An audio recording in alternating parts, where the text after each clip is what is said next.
Thank you very much. It's tough. I'm not following the 10 Commandments, but I'm following the 10 principles. It's not easy to do.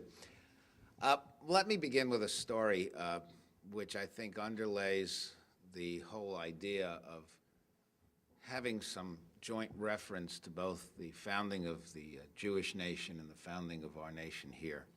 A friend of mine, Elliot Cohen, became counselor to the State Department under Condi Rice.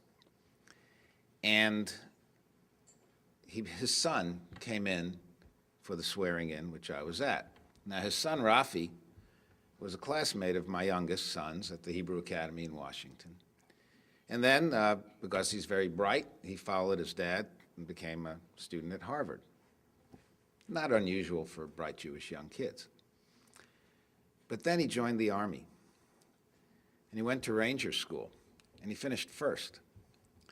And then he went to Iraq, and he was in charge of a squad that had to disarm IEDs, which are the explosive devices that blow up our kids in Iraq and Afghanistan and elsewhere. So he comes back from Iraq for the swearing in, and he was there in his Army uniform, and he was there in his yarmulke. That is what this nation is all about. And that's what being a Jew in this nation is all about. I want to thank Professor Resnikoff and Professor Qual for organizing this. I think it's terribly, terribly important that we as a people, as Americans, understand, and this is what Mr. Miller's trying to do, understand why we are at where we're at. I think it's important that we as Jews, those of us who are Jewish, understand what's so special about this country. And pretty much the theme, at least as I saw it, of what we did this morning, in one form or another, was nation building. And that's become a really salient issue in American political and international life. We Americans are in the midst of two major wars, and they're both nation-building projects in Afghanistan and in Iraq, and I've been to both places more than once. And the outcomes in both places are not entirely certain. And when I say outcomes, I mean, will there be nations that are built along the lines that we hope they will be built? And we're still involved in others. We're still in Bosnia. We're still in Kosovo. To a lesser extent, we're trying to do the same thing in Haiti. But nation building isn't particularly a recent phenomenon. In the case of both the Jewish people, as related in the Bible, and in the case of our country, nation building accurately describes what took place. Moses says in Deuteronomy, and he actually says it together with the priests and the Levites, "Hear, O Israel, today you have become the people of the Lord your God." Today they're a people. What do the Founding Fathers write in the preamble to the Constitution? We, the people of the United States. It wasn't just a state that was created in either case, but what both sets of leaders, on the one hand, Moses, the priests, and the Levites, on the other hand, our Founding Fathers, what they both brought into the world were nations. And the parallels don't end there, although obviously, as might be expected, there are significant differences as well. And we can't overlook the fact that the Founding Fathers, who were overwhelmingly Protestant, viewed the Bible through the lens of the King James Version rather than the prism of the Talmud. And Professor Jeremy Rabkin, in his paper, mentioned today that there were those, even Christian divines, who studied the Talmud and could see the parallels, but as he calls them, they were stray curiosities, is his phrase. There were parallels, there wasn't causation, and we have to be aware of that. But both saw through lenses that ultimately ended with the Bible, and the impact of that biblical experience is simply too great to be ignored when we're talking about early America and the foundation of the country. And it deserves the attention it's received in recent years, both in academic literature and the kinds of conferences that we've had today, and also in popular books like Bruce Feiler's America's Prophet. Because the Bible affected the way Americans thought of themselves.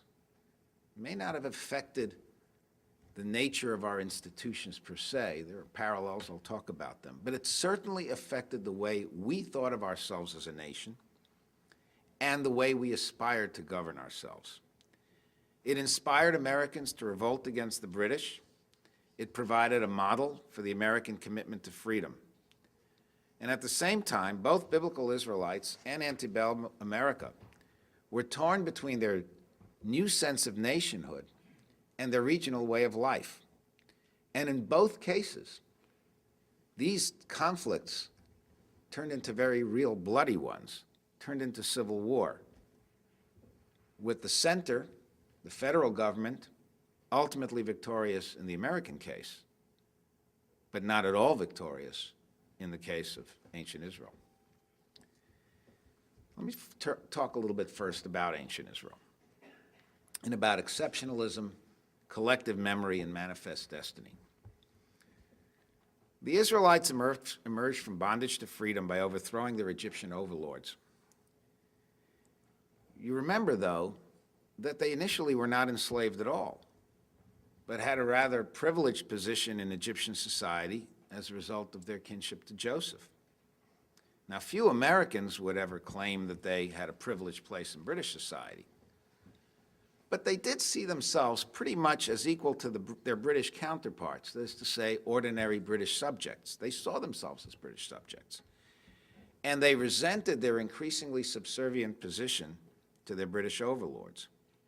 And like the Israelites, they also were able to overthrow those who ruled them and to emerge as a free people.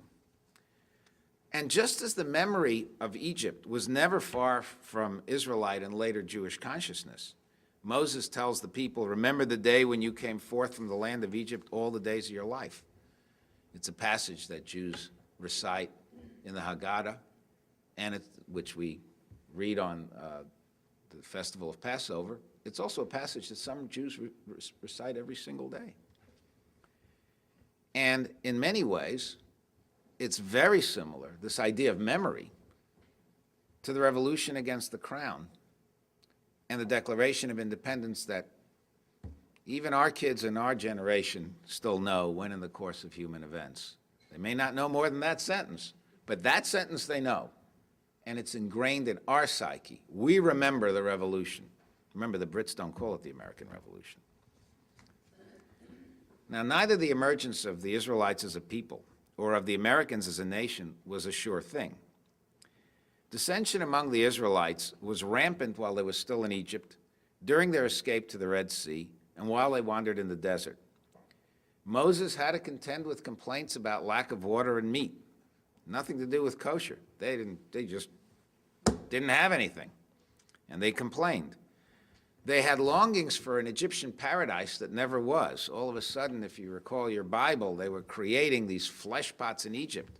There were no flesh pots in Egypt, but it was in their psyche, their memory, their visions of something they didn't have. And then he had to contend with challenges to his authority by particular tribal associations. The most egregious case, and I'll come back to that, was the rebellion of Korach, who was of his family, but the Reubenites, the tribe of Reuben, which was not. And the tribal instincts of the people never left them. They retained their tribal elders, they organized their travels as tribal units, and they participated in rituals as tribes. For example, it was the tribal leaders that contributed as tribal leaders to the construction of the tabernacle in the desert. And Moses never really and truly tried to suppress these instincts until perhaps his valedictory address in the book of Deuteronomy. And as Joshua Berman sought to demonstrate in the paper that he gave today, one aspect of Deuteronomy's attempt to create a civic community was to de-emphasize the role of the tribes.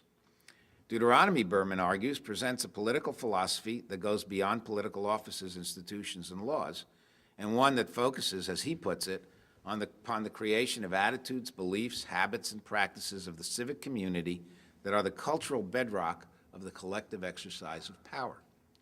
In that sense, Deuteronomy is the aspirational element of the Bible, another term that I think Professor Jacobson used.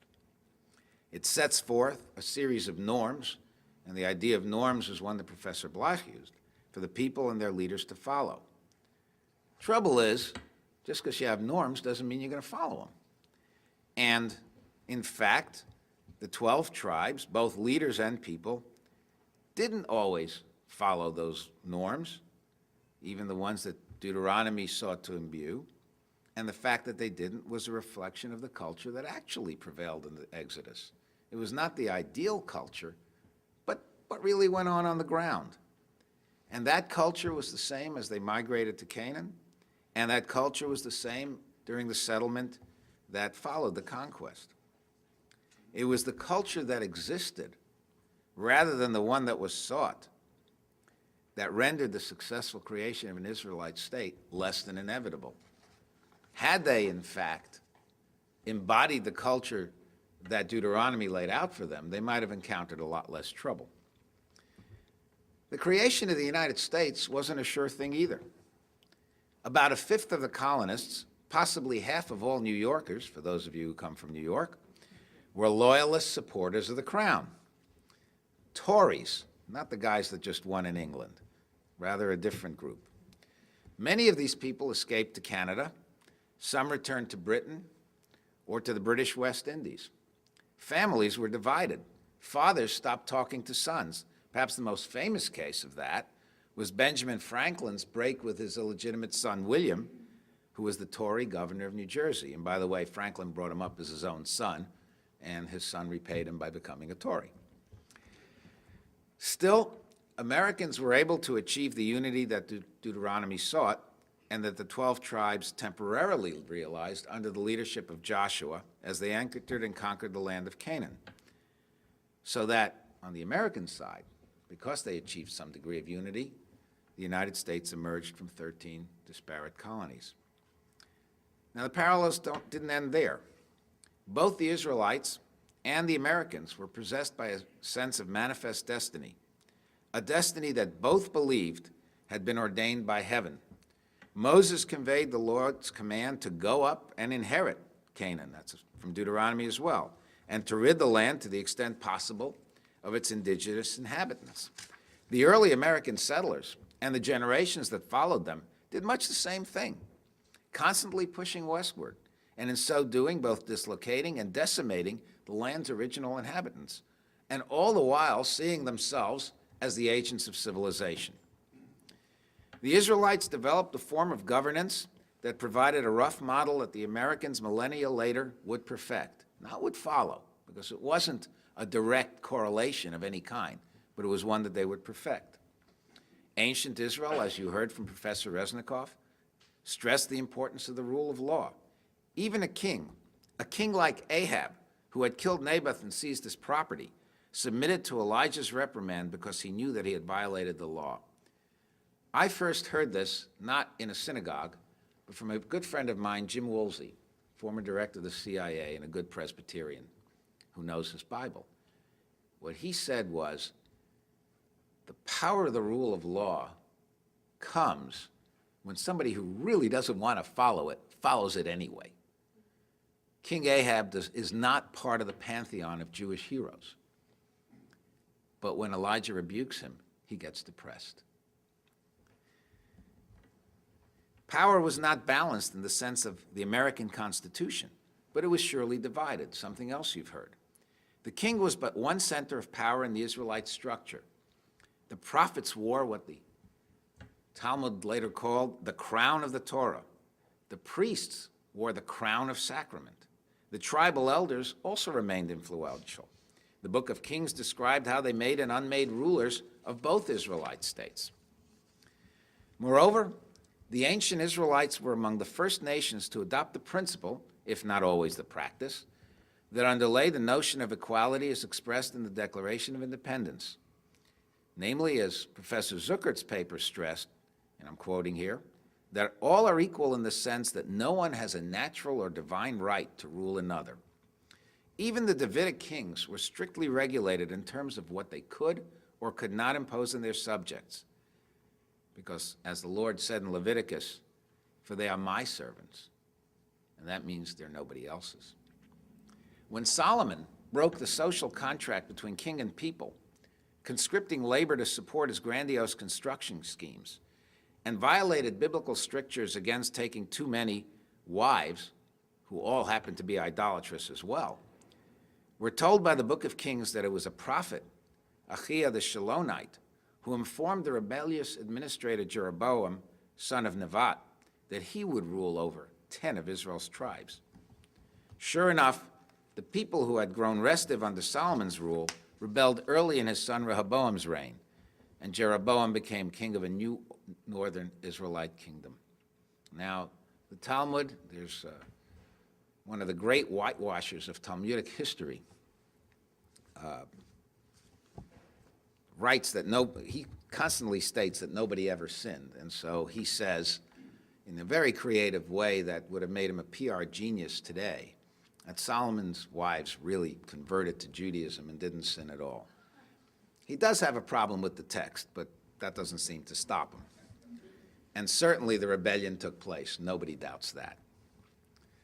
The founding fathers, in Arthur Schlesinger's words, exceptionally able and intelligent men, wiser on the whole than their posterity, okay, I'll grant that, took the biblical injunction against royal excess one step further by entirely eliminating kings and nobility as well from the American system of governance. So they didn't have a problem with kings taking too much money or too many wives or whatever else they shouldn't be taking. They just didn't exist anymore. Instead, they created a republic which allowed for the expression of the people's will without their direct rule.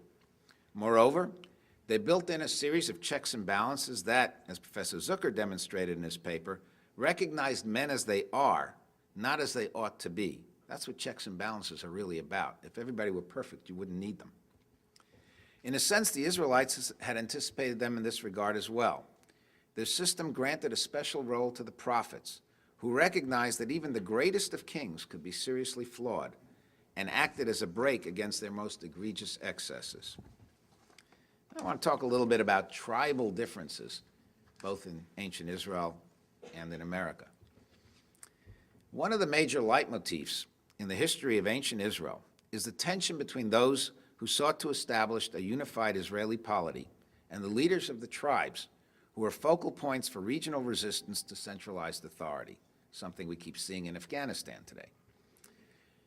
Similarly, from its earliest days through the signing of the Articles of Confederation, and for nearly 90 years after the Constitution was ratified, the fledgling American Republic was bedeviled by regional rivalries and the state's demands for loosening any restraints on their freedom of action.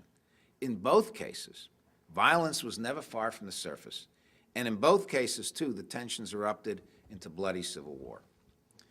The tension between the tribes and Moses extended as far back as the alignment of Reubenites I had mentioned earlier, Dathan and Abiram, and a third one, a man named On ben Pelas. The rabbis have a wonderful story about On ben Pelas.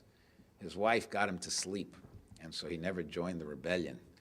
She was, sometimes it's good to have a clever wife. But the other two did join the rebellion. I guess their wives weren't as up to it, or maybe sympathized with their husbands. The tribe of Reuben, though descending from Jacob's firstborn son, had not inherited the leadership of the tribes, much less of the united polity. Leadership had devolved instead to Moses and Aaron. Aaron's wife was a sign of the leading family of Judah. So there was a rivalry between Judah on the one hand, which was becoming the acknowledged leader of the tribes, and Reuben, the displaced eldest son. And tribal rivalries were not limited to these two. With the passing of Joshua of the tribe of Ephraim, all 12 seemed to go their own way, only loosely held together by the bond of a common religion, collective memory, and a sense of exceptionalism. The independence of the tribes manifested itself in their economic organization, their military organization, and ultimately in the nature of their religious practices. The southern tribes, notably Judah and Benjamin, who dwelled in the hills of the Judean desert, developed an economy that was dominated by livestock production. Saul, the Benjamite who was the first king of Israel, made a name for himself as a breeder of donkeys. David of the tribe of Judah was a shepherd. In contrast, the northern tribes relied more heavily on agriculture, while the tribes on the coast naturally engaged in trade. Because the southern tribes were landlocked, they had less exposure to the outside world and were religiously more conservative than their northern brethren. By the way, that applies in the Gulf today. The Arabs of the Nejd in the heart of Saudi Arabia are far more conservative than even the Arabs, the Saudis that live in Jeddah on the coast, much less the peoples of the Emirates and the other Gulf states that are on the Gulf itself. This conservatism tended to be reinforced by the fact that Solomon's temple, the focal point for the Israelite cult, straddled the boundary between Judah and Benjamin, and thus naturally exerted more influence on those tribes than on the others. You don't have to adopt the notion, propounded by the biblical scholar Alberto Sagan, that the north and the south, which later respectively became the kingdoms of Israel and Judah, were always, as this is my emphasis, but it's what he says, two distinct ethnic, political, and probably also religious entities. I think he's going much too far. But nevertheless, there were regional differences, and we need to recognize those that prevailed between them. Though all of the tribes had their own militias, it was in the north during the era of the judges, some of them on occasion banded together to fight a common enemy. In contrast, the southern tribes did no such thing. And in fact, as their willingness to betray Samson to the Philistines demonstrated, the leaders of Judah were quite prepared to betray the interests of their northern brethren to the enemy. Finally, 11 of the tribes fought a bitter civil war with the tribe of Benjamin, virtually decimating the latter, until cooler heads at last prevailed and an attempt was made at reconciliation. It was only when all the tribes felt a common threat, primarily from the Philistines, that they joined together and petitioned the prophet Samuel to anoint a king for them. Samuel, perhaps recognizing the vociferous nature of the Israelites, agreed to do so only with the utmost reluctance. When Saul demonstrated that he was a weak ruler subject to the whims of the people, Samuel stripped him of power. It made little sense to retain a king who seemed not to have the political skills to unite the nation. Indeed, Saul quickly found himself facing a rebellion led by David, who himself, upon acceding to the throne, found his own authority under constant challenge. Among Saul's shortcomings was his inability to create a unified military. His army fractionated with David's rebellion. David had his own generals and his own military organization. When David assumed absolute control over all the Israelite territories, he absorbed the tribal militias into the military structure he had created under Joab. This structure survived through Solomon's reign, although Joab himself supported Solomon's elder brother Adoniah and his claim to the throne and paid for it with his life. Solomon also created a trading fleet, though it's unclear whether he had a navy to protect it. In any event, by the time of his passing, his military was a veteran force with a special fighting unit termed Kreti Upleti, founded under David at its vanguard, equivalent of shock forces or shock troops. As I already mentioned, the tribes accepted David, but they really chafed under his son Solomon's rule.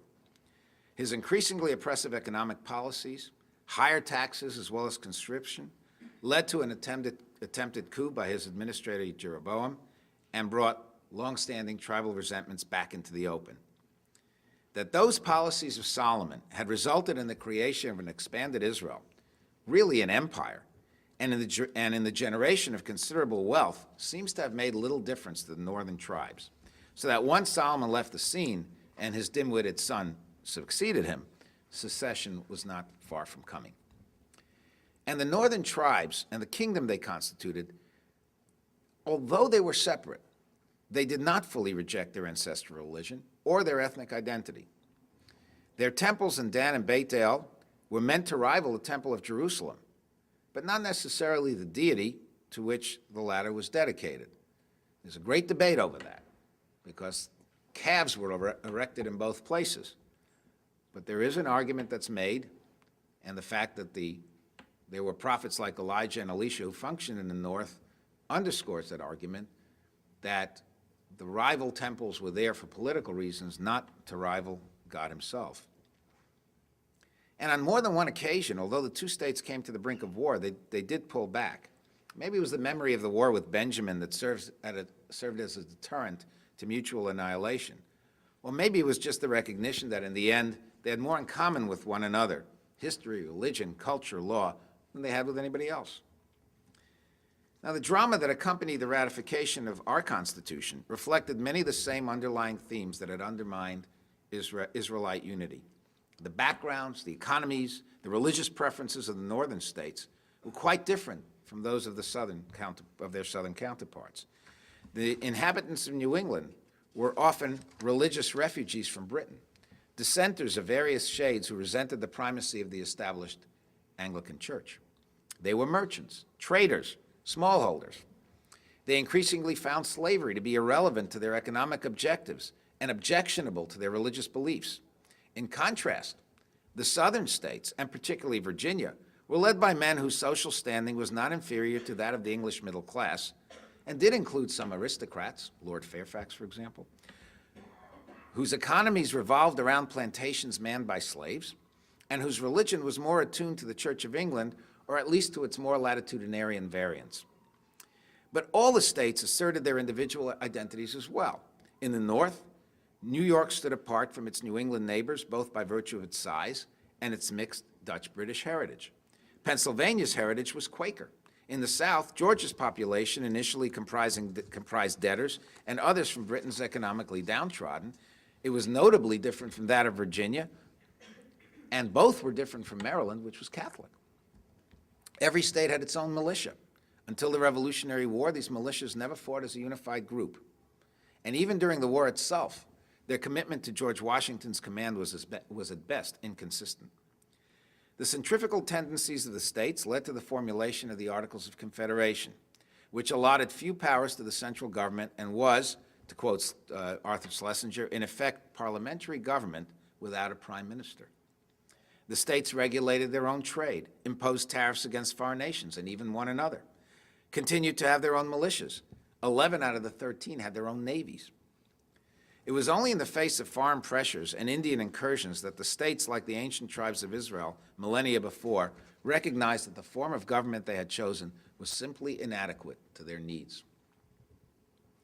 While many of the supporters of American independence, and indeed the authors of the Declaration, drew upon the Bible for their inspiration, the framers of the Constitution dealt with less ethereal, more practical concerns.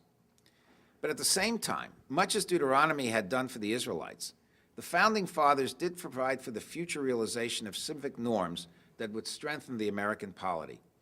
As Gary Jacobson has argued in his paper, text alone does not fashion human behavior or a sense of identity. Rather, he says, the fundamental dynamics of identity are the expression of a developmental process endemic to the phenomenon of constitutionalism. There's an aspirational aspect to the Constitution, he asserts, and he gives the example of the Ninth Amendment to the Constitution that he calls a symbol of the framers' commitment to progressive realization of their founding principles. There were a number of potential areas of conflict that the Constitution did not resolve. One was the balance between presidential and legislative power, especially in the domain of national security. 2 centuries of American political life still have not resolved that issue. Another critical but unresolved source of tension was the rivalry between the states and the federal government. The states continued to quarrel with the federal government over foreign economic policy, especially tariffs, which the manufacturing North supported and the South opposed. They maintained, as they still do, their own militias. They're now called the National Guard. And the commanders of National Guard are the governors. The southern states challenged any attempt by the federal government to rein in the practice of slavery, which, as I mentioned, was irrelevant to the economies of the North. The western states resented federal interference at all, and they tended to be more freewheeling and libertarian than either the South or the North.